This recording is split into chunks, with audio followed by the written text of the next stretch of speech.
Hey, this is the Spirit Talk Podcast. Welcome, everyone. I'm Daniel Brinkman, and this is Matthew Brinkman, my brother. I'm just going to do sort of like I'm going to give him questions, and we can just have a conversation like that. So, when would you say that you became saved? What is your salvation story? Oh, that is a hard question. I don't think there was really ever like a defining moment, because I grew up in a Christian household. Hold up, I'm sorry about that. That's fine. Oh! There we go. Didn't turn up on its own? I don't know. Cool. Yeah, I grew up in a Christian household. Just kind of took it more seriously, like more and more over the years. I think there were probably a couple moments that kind of knocked me into that, I guess. Not just one. So like one moment would be in high school, going on like, we used to go to this place called Living Waters, and it was like a week-long like camp type Christian place, and I just remember like my relationship with God becoming more real. Like it became more about relationship there rather than just like I don't know, he's sovereign and over my life and I can't do anything about it or something. I don't know. It was like a different relationship before then. And then yeah, just going to like different churches and stuff. And then I think college was a good experience for me, or if you could call it college, a 2-year ministry experience. What do you mean if you could call it college? I don't know. Some people wouldn't call that college, like a master's commission type thing. Oh. And then I think after that was probably when I like had to start becoming my own person and like doing my own thing, and like realized that I couldn't like piggyback off of anybody else's spirituality or like anybody else's relationship with God. Was when like I realized, okay, I have to like figure out what this means to me. I got to figure out who God is to me, and it has to be real for me and not just like me adjusting to, because like I always was in Christian environments, basically like a Christian household, went to church, the school I went to was Christian school, the college I went to was Christian college, and then after that I was just like in churches a bunch, so I always surrounded it with like in a Christian environment, and so it was just easy to be Christian. It was easy to just like adjust to my environment and like be a Christian. I don't know if that makes sense, but it had to become real for me at some point, and so I had to figure out kind of what it meant for me, and I went through that actually late 2020, so like pretty recently, where I was like actually kind of going through like a darker season where I just was trying to figure out what the heck like this meant for me, and like it didn't start feeling real until after that, and then right after that was when I like started like God started opening doors for me to start like being a part of like stuff that just felt bigger than myself. Yeah. What does your specific ministry look like? That kind of goes into that question. Sweet. What types of things are you involved in? Yeah. So lots of outreach events and stuff. Just splitting up into groups or going out on our own onto the streets and like. Yeah, it's kind of an interesting thing because I'm pretty new to it, so it's like I don't go and force the gospel onto people. I kind of try to find people who seem like they're whose body language seems to imply that they're open to like having a conversation, and then like from having like a natural conversation can usually it's pretty natural that it can like turn towards God in some way, or we can ask to pray for them at the end of the conversation or something, and that like opens up massive doors and plants seeds, and sometimes they're like open to right away receiving Christ into their life, which is amazing. But that's one big thing, and then worship events, tons of worship events for like other Christians, and also like leading worship in the streets for whoever's listening. What would you say that your God-given mission in life is? But playing music. I truly feel that God wants me to minister through music. So leading worship, and then like using or even playing like pop concerts or something, like secular music, and then afterwards like talking to people who are there about like God and stuff, because usually when you're on stage and they see you on stage and they see you performing, it like makes it really easy to afterwards, like it kind of opens up. They are way more open to hearing, like talking to you, because they like think you're a big deal for whatever reason. That's just what a stage does. Kind of makes it easier for people to be willing to listen to you, especially when you're down on like the same level as them. You can get off the stage and you're on their level, and they come and talk to you and stuff. It's like really easy to like just pour into them and love on them, or talk to them about God, or pray for them, or whatever. Kind of the same thing. So it somehow opens the door to connect with them. Yeah, right. And then through than- connecting with them, it's like it opens up doors to like pray for them, which opens up doors to kind of just like build off of itself in a way. I don't know if that makes sense, but that's just in my experience, and that's what I feel like God's calling me to, as well as like playing like most of the stuff that my band is like writing isn't overtly like Christian stuff. It is, but it's not like worship, and it's not like CCM. We're singing about typically like positive messages, and so they're gonna have like a good impact on people whether or not they know God or not. And then at our shows, like talking to people afterwards. Typically, like as of lately, it's been students, because we're playing for like either schools or like actual church events. But either way, it's like students who may or may not know God, and then we'll play a show, and they think we're like the greatest thing ever for whatever reason. So you think about like vocations and what people do in God-given gifts, in their God-given gifts. Like a person may be a doctor, and they may feel called by God to be a doctor and to operate just in that vocation. But I think that God-given gifts run deeper than just in what you do, but in who you are more so. Yeah, it's like it's who you are as a person and how you do your God-given mission. Yeah, I think so. Basically, that's how you do it. Because like I was called to music. Like it was pretty vague. It wasn't like you're gonna do music and then you're also gonna like speak to people and like about me kind of thing, like about God. But that's obviously to me what is gonna naturally be a part of it. So I think whatever you're called to, you just find ways to use that for God. Yeah, I don't have a solid thought after that, but yeah, that's pretty much it. What's been your pattern of Bible reading and prayer over the years, and how has it evolved? Oh, okay. Yeah, over the years, pretty, for sure, inconsistent. Typically, it's, I'm trying to make time in the morning, and then, like I would say probably over the past, I don't know, even like five years ago, I didn't like, that's a long time ago, I'm realizing.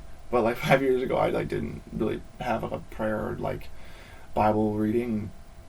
I didn't have much of a prayer life, or like I didn't spend a lot of personal time with God. It was like mostly if I was like in the car and I had free time, then I was just like talking to God, because that was like convenient for me. But in the past like couple of years, it's developed. Kind of started off as just me like making a set aside time every morning to pray. And then if I didn't do it in the morning, then I would try to make time at night, but like night's really hard because I would usually like start falling asleep or something. Yeah, I just kind of realized how, and it's still inconsistent, I still miss days, but like I realized how much I needed to have that set aside time every morning to start my day off on the right note.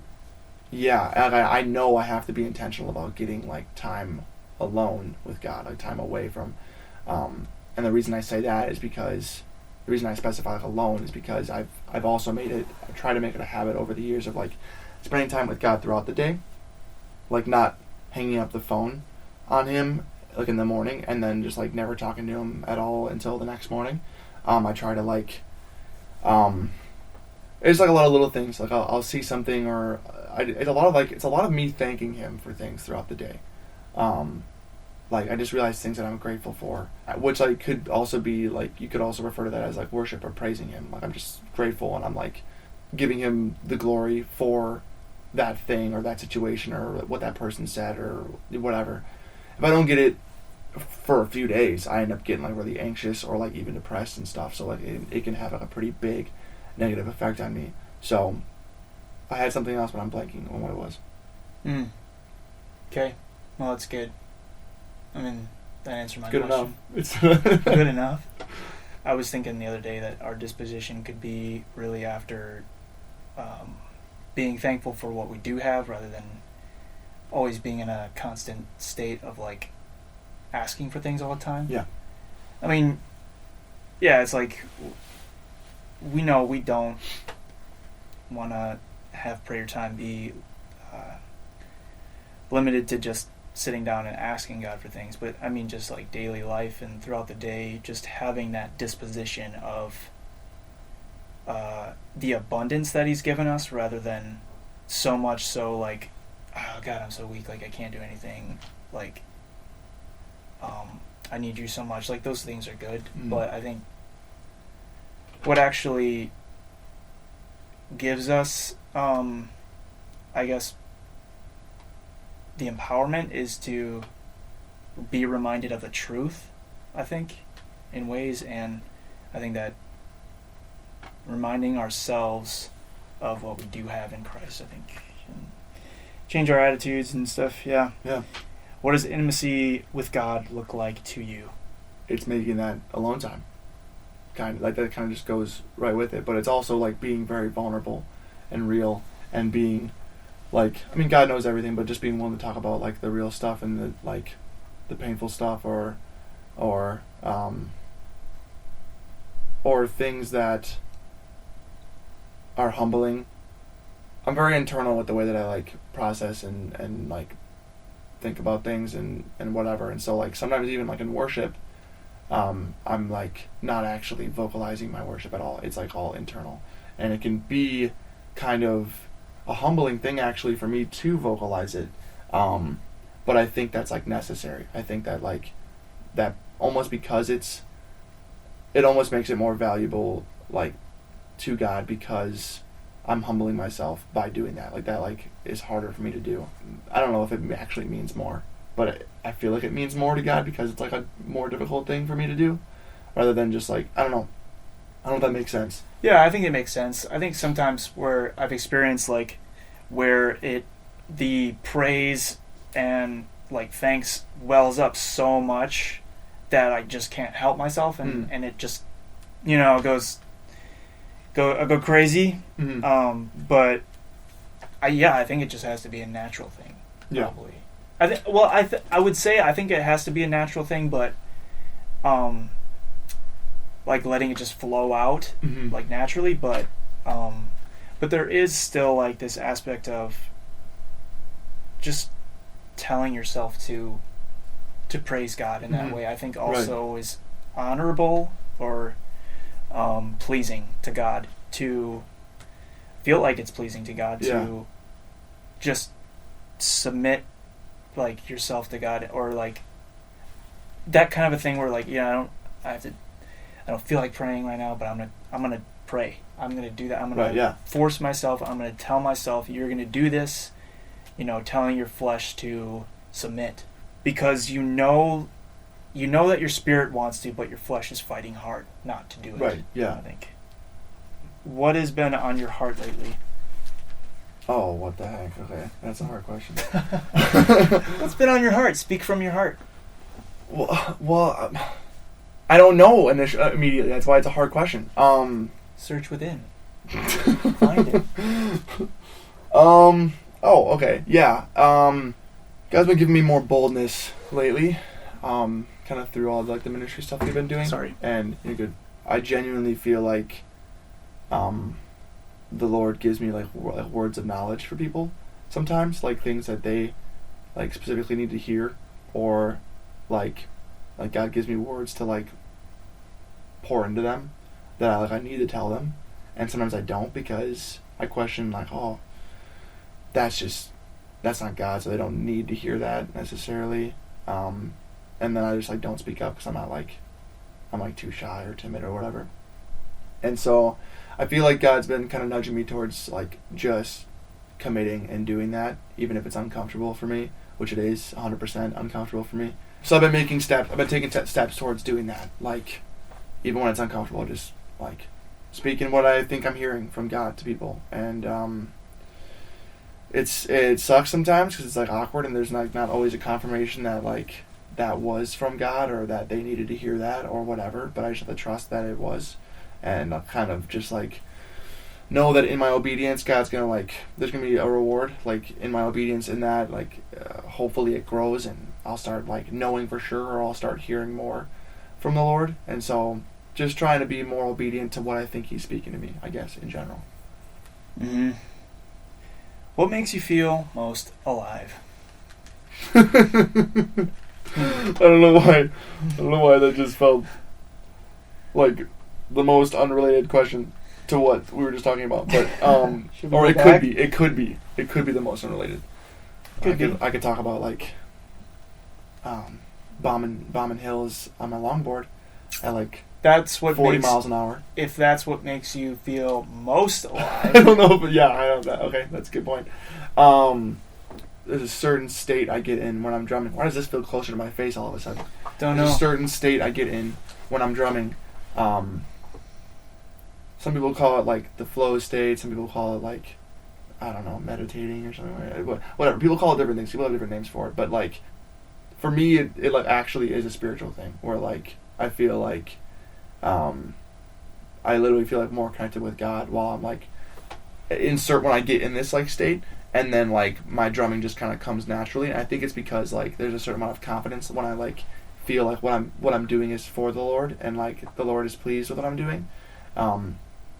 Then I like it, like things come more naturally and I'm more willing to like commit to them, because sometimes with like music and drumming and stuff, like I'll have an idea in my head, and if I even second guess it for a second, I'll mess up, and like or just not do it, but like sometimes I'll second guess it while I'm doing it, and then it goes in the hole. And so like I don't know, so yeah, definitely there's a certain state in music and in drumming for me that state makes me feel most alive. Yeah, I think I know exactly what you're talking about. When I've been on the drums or on guitar, I feel like it's just spirit led.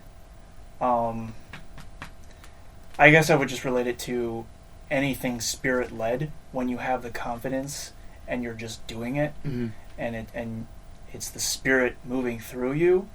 I feel like that is exactly what is happening when you feel like that. I would agree that like when I feel my worship is Spirit led on the drums or on guitar, where I'm just like I'm going for something, and it sounds so much better, and it is I don't know, it's just led by the Spirit, I think. Yeah. It's just led by the Spirit. And yeah, I think so. Awesome. What do you feel like God has been wanting you to do in this season of your life? Maybe it's, for me, it's one thing is self-discipline. Mm-hmm. Personally, I feel like, it's just like, he's just, like, yeah, like I don't know how to word it. Calling me to, I don't know if that's how for lack of a better term, a state of like obedience and just like saying, giving him my yes and everything, and then just trusting in him in it. I feel there's a lot of reward in that, and it's not always immediate, but sometimes it is. And I'm in a weird season where I don't really know where it's going at all. But I feel so confident and even like reassured by the Lord that I'm in the right place. So even though I have no idea where it's going, and that like typically for me is like very unsettling, I feel like really at peace with it because of where it's at, because of where I'm at, and because of what I've seen God do. What is one book that has impacted you spiritually?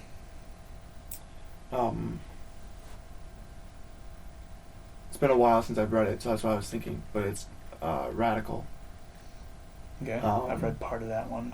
Same. I didn't read the full thing. David Platt. Yeah, I didn't read the full thing, and it was like very eye-opening as far as like what we're as Christians like actually called to, and how we're actually like called to live, and like eye-opening, especially when I read it. To like, I'm not living like that at all, but I was inspired to when I read it, and now I feel like I'm living more of like a radical life. I haven't read it in a while, so I really don't remember what like the specifics of what it was.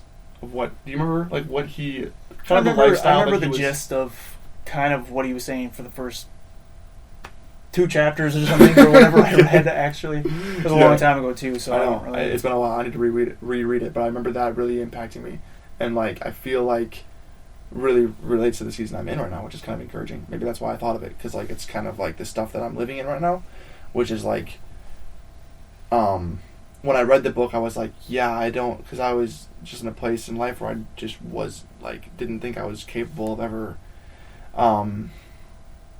living that kind of lifestyle, like the you know, like being a missionary to everyone, basically, like that kind of lifestyle, and I'm closer to that now, and I'm way more warmed up to the idea, but back then it kind of like terrified me. Like, is that, like, the idea of me doing that was like terrifying, but now it doesn't scare me as much, which is great, and I'm actually doing it sometimes. It's not literally everyone that I come in contact with, but I try to discern, like, I don't know, it's a weird thing where like I feel like with that, with like speaking to people about like Christ and stuff, to me to stop, we pass time. It is actually still recording. Yeah. Cool. You're good. Okay, sweet. There's a red line. I don't know what that means. That means it's recording. Okay. Cool. I forgot what I was saying entirely. Okay. You have thoughts? I had thought. Cool. I'm losing it. It's gone. Okay, sweet. I was just okay. I remember what I was saying. What I was saying now. With like being bold and like speaking to people about the Lord and like sharing the gospel, I am in a season where I only do it when I feel the Spirit's like prompting, whereas I feel like what the book was like suggesting was to do it like at all times. Do what at all times? Like speak, like preaching the gospel, basically. Like doing it, like the whole like, who is it? Like, preach the gospel and when necessary use words. Or isn't that like a? Yeah, I think C.S. Lewis. I think C.S. Lewis or someone said that. It's that kind of thing where like your mindset is always there, and you're always doing that with every person you come in contact with. Yeah. I'm not quite there yet. I think we can live it out.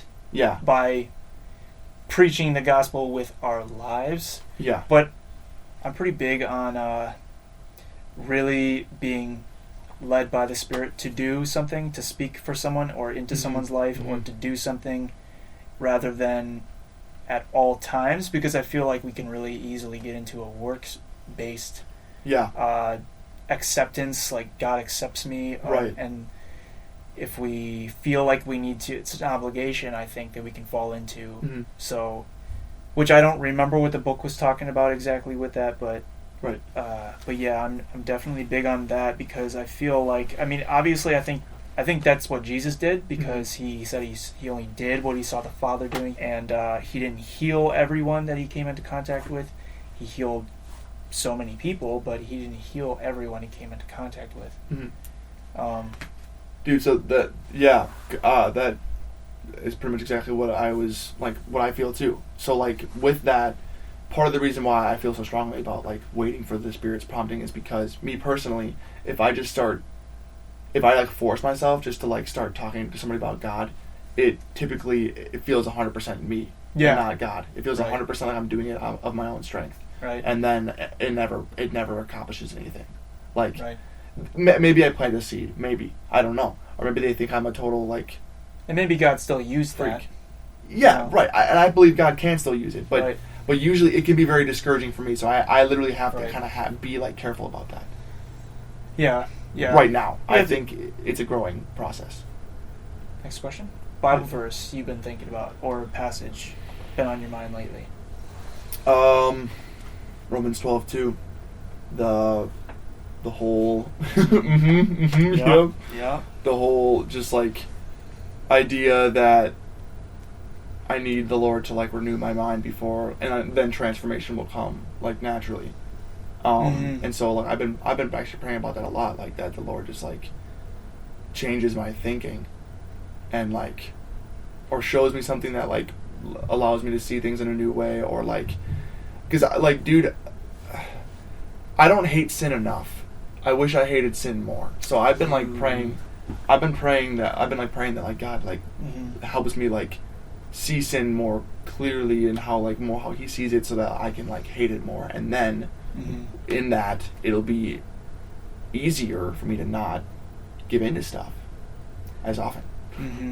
And also, yeah, that's something I've been thinking about, and passage it's been on my mind for the past couple days. Romans 8:6. For to set the mind on the flesh is death, but to set the mind on the spirit is life and peace. So to constantly be thinking in the way of the flesh and thinking in the way of our fleshly selves is death. So to allow all these like internal temptations, or what we want to think about, or what we want to imagine or fantasize about, or what wrong desires may try to enter, to set our minds on the flesh is death. All of that is death. You know what it's like to go throughout the day and feel like you're in the flesh, and you feel like it's just death. It's just death. There's no life, and there's no peace in that. So, you heard about Ravi Zacharias? I've heard of him. You've heard of him? Oh, okay. He's been in the news lately. He's a huge. He's the most famous apologetic. Speaker and in modern day. He just died of cancer last year, and it came out where he was having a ton of sexual misconduct with so much, like, it's really really terrible, because his impact was huge, right? And and then that one small thing can almost like, but the thing is, nullify that past stuff for some people. And the thing is, it's I mean, I guess I don't want to linger on it too much, but the thing is, like, it's not just one small thing. It's like over the course of years of sexual misconduct. Whatever. Either way, he had a whole 12-page report of all the evidence found on his sexual misconduct. And, you know, it came out, and I used to listen to his podcast, so I was reading through it, and it's disturbing and shocking. But I'm thinking, I lost where I was kind of going with this, but I'll talk about it anyway. I was just thinking, like, what if my internal desires and internal, like, imaginations of the past, or my present imaginations, or envy, or just all my internal things that nobody hears about and nobody sees, what if that was read aloud? Right. I think what you said about how serious sin is, that's what I've been thinking about with that. Just remembering, it just reminds me of the damage of sin, and the seriousness of accountability, and the seriousness of how bad sin is and how serious sin is. Yeah. I guess I'll end it with one last question. Cool. Why do you want to serve God? Oh, what the heck? What the heck? Did that sound confrontational? No, but it definitely caught me off guard. Oh yeah, you can come in. Yeah, come on in. I'll hold him for the last question. Sorry, I didn't know you were. Yeah, we're doing a thing. Yeah, it's okay. Wow, baby. All right. Can you ask a question again? Why do you want to serve God? Why do I want to? Can't imagine not. After like experiencing just the small amount of Him that I've experienced, like what I know about Him and who he is, and I can't imagine not. It feels very Christianese to talk to answer almost, just because like a lot of I don't understand his love for me, or his love in general. I don't understand his love. Like I understand it so little. I don't know how to word this. You know what I mean? Like the amount that I understand him and his love is like. I'm really glad you pointed this, but he's ruining the whole setup. Alright. It's like a mustard seed. You know what I mean? Like that's how much I understand it, and like I just know that if I could fully understand even just God's love for me, like there's so much else that's good about him, but like even if I could just understand his love for me fully, my life would be like transformed, like in such an insane and intense way. I often think about this, dude. Like, what if? So in heaven, like, we have free will. Like, I think that like, what if the only reason like we can't sin in heaven is because in heaven we just fully grasp who God is and what He's done, and so we have no desire to ever do anything against Him because we fully grasp that. Also, the temptation is gone, I think, too. Oh, I think the darkness and the temptation, that is darkness. Okay. That's the... That makes sense, too, yeah. But I think what you're saying is, like, there's not this, we're in control of... We're controlled by God now, completely. Right. But yes, we'll be, like, controlled by God completely, but I think it's going to be less, like, mechanical, I think is what you're saying. Right. Of what heaven will be like. Right, and I don't know, so that was kind of a roundabout way of answering the question, but... just who I've come to understand, like the relationship that I've gained with God. I couldn't leave do that. Anything else. Yeah. I think about that. I thought about that verse when you first started answering, where people were leaving Jesus because of his teaching, and he asked his disciples if they were going to leave him also, and I think Peter said something like, "Where else are we going to go? You have the words of life." That's what I think about, like, what else are we supposed to do in life? If we know the truth, how could we turn our backs on it? Once you've experienced that, exactly. All right. Sweet. Baby time. This has been the Spirit Taught Podcast with me, Atticus, and Matthew. Yeah. Goodbye. Adios.